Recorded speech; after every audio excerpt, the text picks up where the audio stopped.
Le gouvernement éthiopien a annoncé ce 19 septembre des poursuites contre plusieurs leaders de l'opposition, dont Jawa Mohamed, pour terrorisme et incitation à la violence. Les accusations qui pourraient mener à un emprisonnement à vie sont liées aux violences qui ont éclaté après le meurtre fin juin de Hachalu Hundessa, un chanteur populaire oromo. Dans les jours qui ont suivi, au moins 178 personnes avaient trouvé la mort au cours de violences interethniques ou policières.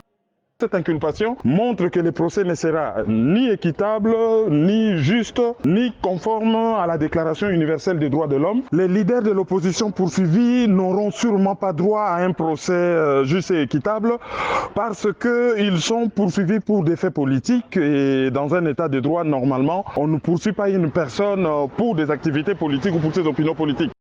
Les accusations qui pèsent sur Jawa Mohamed sont infondées à en croire son avocat. Touli Baïssa a d'ailleurs déclaré qu'il n'avait pas été informé des accusations contre son client, surtout que le gouvernement ne peut pas prouver de telles allégations si la loi est vraiment efficace. Pour les observateurs, les poursuites judiciaires contre cet activiste pourraient alimenter les violences à Addis Abeba et en Oromia.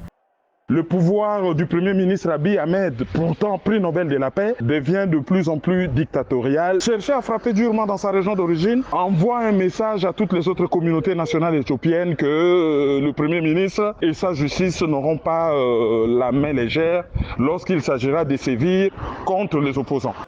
Précisons qu'outre Jawa Mohamed, le bureau du procureur général a annoncé via une publication sur Facebook des poursuites contre 24 personnes. Parmi les autres suspects figurent plusieurs critiques du Premier ministre Abiy Ahmed vivant à l'étranger, tels que l'activiste Tesgaye Regassa et l'ancien allié du Premier ministre Birhane Meskel, ABB.